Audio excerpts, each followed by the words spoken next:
Dillon and Company, your new favorite online bookstore where you can find a vast selection of books across all genres. Invite you to visit their website at dillandco.com. Discover countless titles and special offers that will captivate your reading interest. Remember, that's dillandco.com. DILLONANDCO.com. Your go-to destination for all your literary needs.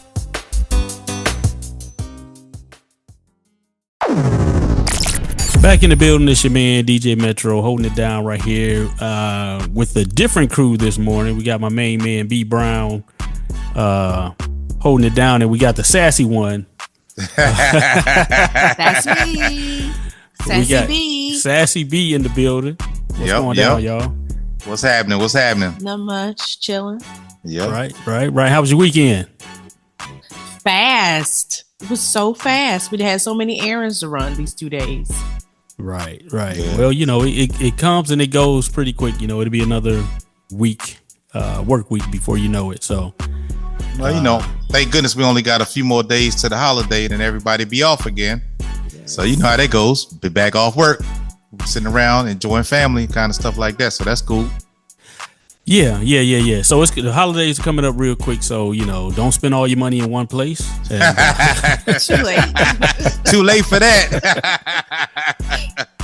Yeah. So anyway, make sure you guys keep it locked right here. We got more to come. Great conversation and great music right here on. We just going to call it Doug Sims Live.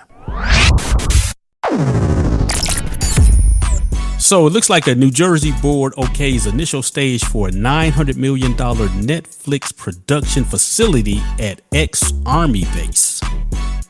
The initial stage of Netflix's $900 million plus state-of-the-art production facility at a former Army base at the New Jersey Shore has won approval from a local planning board.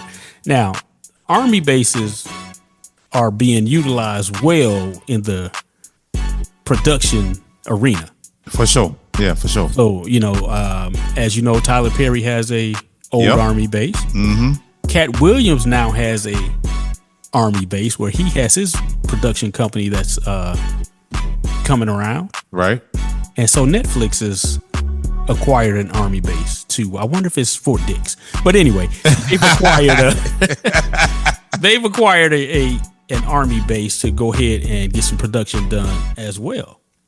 So it looks like big Hollywood to me. They're getting away from the Hollywood, area and creating their own hub and of production.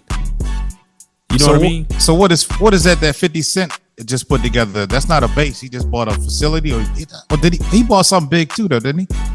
Yes, but I'm not sure what it is. But he bought a large plot of land, buildings, or whatever to have his production studio because, granted, he has enough shows, to support it. Right. So it's people are going more independent, if you will, right, as far as their production is concerned. I guess to consolidate their own power and to have more hands on it. I guess I don't know what would be the advantages of doing that.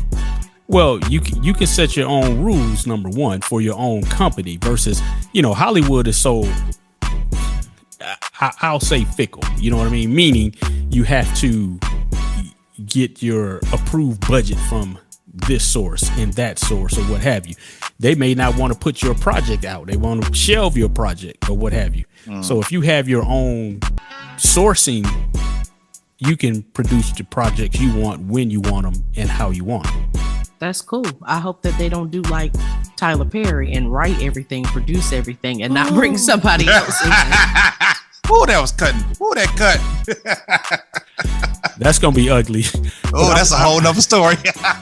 I'm sure they have their own teams or what have you. But hey, that's a big move on Netflix, as they're taking over they're taking over in the sports arena as well, because they introduced the Mike Tyson Jake Paul fight. So they are now in the sporting arena. Right. Yeah, they spending big money on that kind of stuff now, but it's just one of those things where they just feel like they gotta have their hands on everything, but they gonna have to get that streaming right because that streaming was horrible. So we already talked about that a couple shows back. Yeah. First time out, you have your glitches or what have you. Now they have something to go against. You know what I mean? Right. Now they can compare, what they need to do versus what they have done.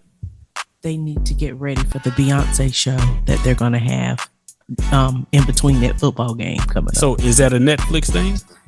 Yes, it is, and I can't wait to see B. Wow.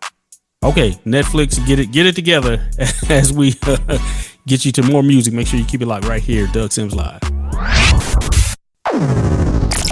So just this past Sunday, there's been a new Kennedy Center honoree, and this is kind of strange because usually we're used to having artists and musicians and all that kind of stuff receiving those kind of honors.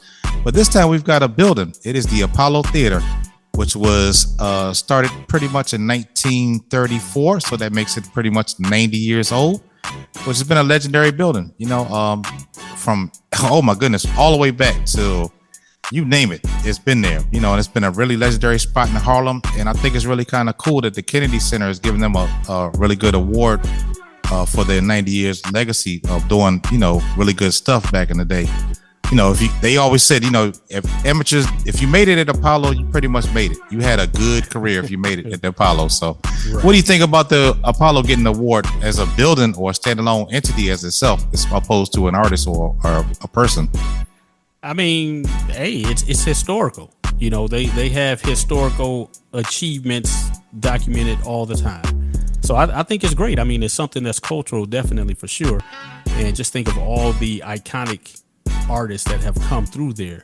Right. Whether they audition or whether they just come to perform. Right. It is a piece of history. Yeah, I think so too. Yeah. I'm really kind of happy about it. You talk about, you go all the way back to, Ella Fitzgerald. I mean, it goes way back, since the 30s. So you think about all the people that have been through there over the years.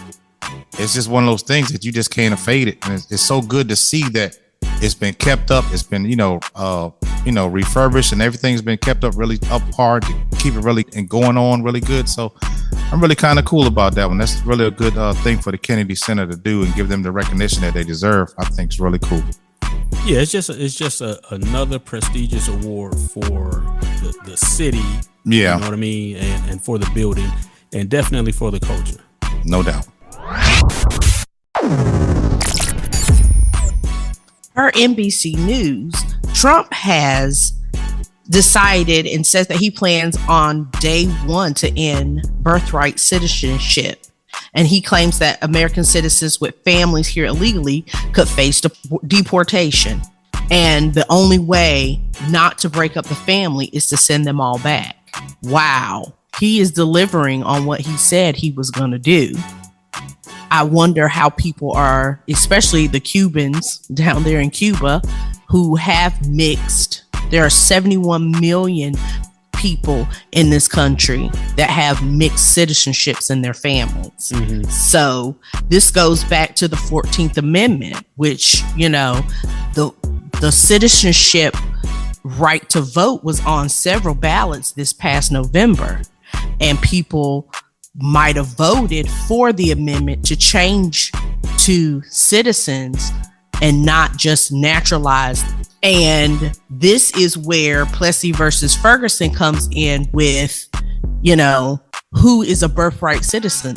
Who is a citizen of the United States of America? Black people only became citizens because of the 14th Amendment. And in his Meet the Press interview, he even said that he would go back and to the amendments and change some of them. So would Black people still be citizens? This is not just a Hispanic population, or this is not just for people who are from Eastern Europe or Africa or Haiti or India, Asian countries. This is for Black people right here in America right now, because we are only citizens according to that amendment, the 14th Amendment. That is the only reason why we are citizens.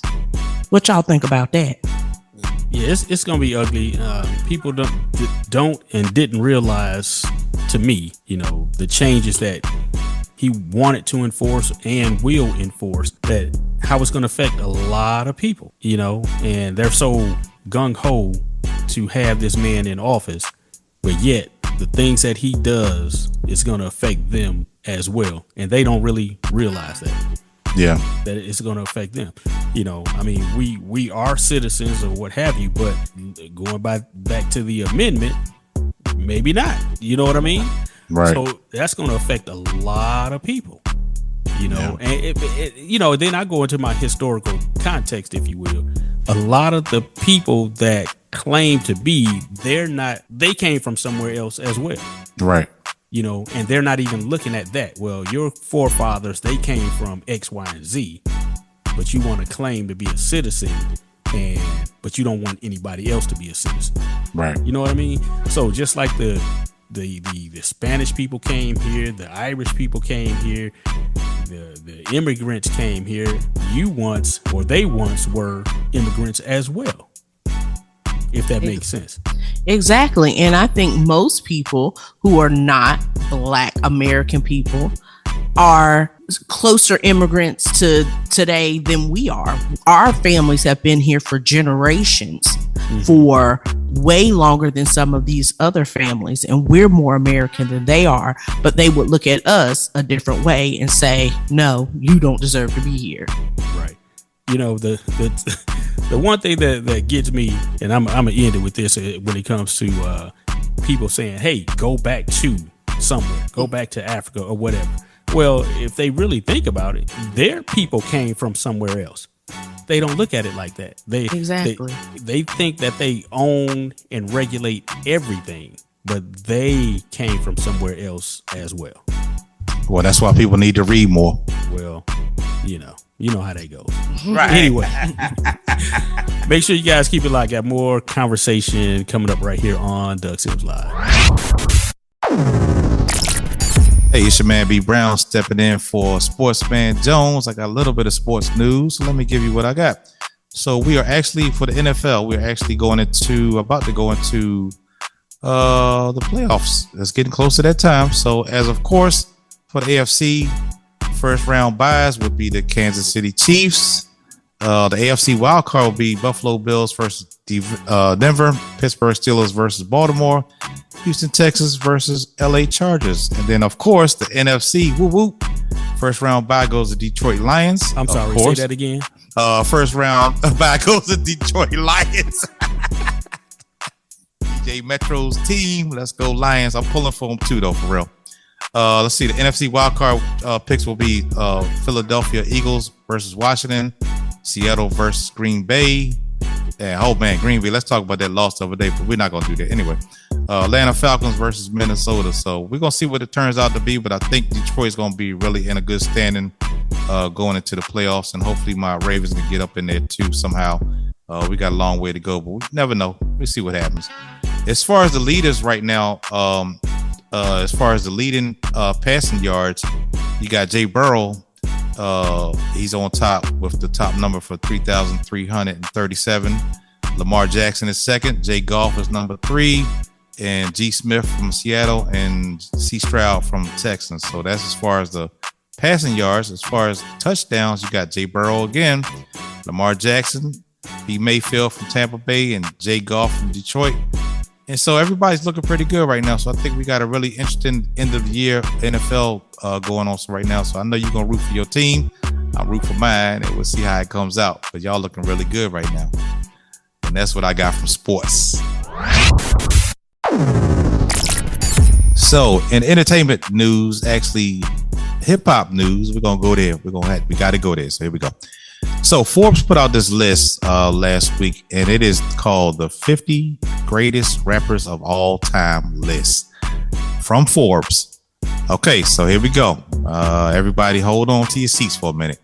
Number 1, Jay-Z. Number 2, Kendrick Lamar. Number 3, Lil Wayne. Number 4, J. Cole. Number 5, Tupac. Number 6, Drake. Number 7, Kanye West. Number 8, Nicki Minaj. Number 9, Nas. And number 10, Eminem. And I'm going to stop right there. What you think, Metro? What you want to change on that top 10? They need to put LL Cool J up in there. That's all I'm saying. Him and Eminem, they have a nice banger out there. LL has that new album out. True. And he's classic. So, some of these lists you just can't. I don't know where the people come from that make up these lists. They're not. Yeah. They're not in the culture. Number one. Right. That's the facts, and we still don't know. Like, what are they basing this information off of? Like, are you looking at? I mean, you can't be looking at record sales anymore because nobody really has that. And you definitely, I don't know if you're looking at streams. I don't know what you're looking at anymore because was it just a popularity contest? Who has the most Instagram follows? Who has, I don't know what they're looking at on this list because if you go down this list anymore, if I go down to, let's go down to number 20. Number 20 is Common. 21, Rakim. 22, Big Daddy Kane. They should have been up in there somewhere at the top somewhere, but in my mind, but you know how it goes. If you go all the way down to the end of it, number 50 is Talib Kweli. So this list is kind of all over the board. And then there's some people in this list that probably shouldn't even be in this list. And I'm gonna say it. I'm gonna be good enough to say it. I don't think about Bad Bunny being in this list, a greatest of all time list. I don't know about that. But he will probably be the greatest of all time in his genre. Okay. In his culture, yes, because he's a bad guy. But to be in the rap, Hall of Fame, if you will, greatest of all time. And then, I mean, as much as I like Kendrick, he shouldn't even be on the list. Yeah. You know what about Juice WRLD? I'm still trying to get on him either. Look, as the greatest of all time. Come on now, I'm talking. That means you're taking away from all the originals. You know what I mean? Right. You're taking away from Cool G Rap. You're taking away from Big Daddy Kane, Rakim, Heavy D. You know what I'm saying? You know what though? Hey, that's real talk. Heavy D's not even on this list. Come on, see, and that you're taking away from all those greats just because you're hot right now. You know what I mean? They missed out on a few, and it's kind of, I'm gonna have to email somebody about this, man, because I'm gonna go back and read some of the comments on it, but I don't understand how they comprise this list of where they got this from. Well, it's kind of like in today's metrics, if you will. Right. They're able to look at the metrics from a new artist today. They didn't have those metrics back in the day. Oh, okay. You know what I mean? They didn't have the streaming metrics back in the day. They just had album sales. You're right. So what I also found out, I guess what I've been reading here recently, real recent, is they are measuring this amongst their critical acclaim, cultural influence, album sales. I still don't know how they get that number, and innovation in the genre. So that's what they say the list is compiled of. So, I mean, if you're going to go on that, I guess some of it will play, but for us real hip hop people, that's just don't even fly. How is Nicki Minaj above Missy Elliott? Ooh, there it is. There it is. Hey, you know what? I have no answer for that one right there. Yeah, a Forbes will be calling you.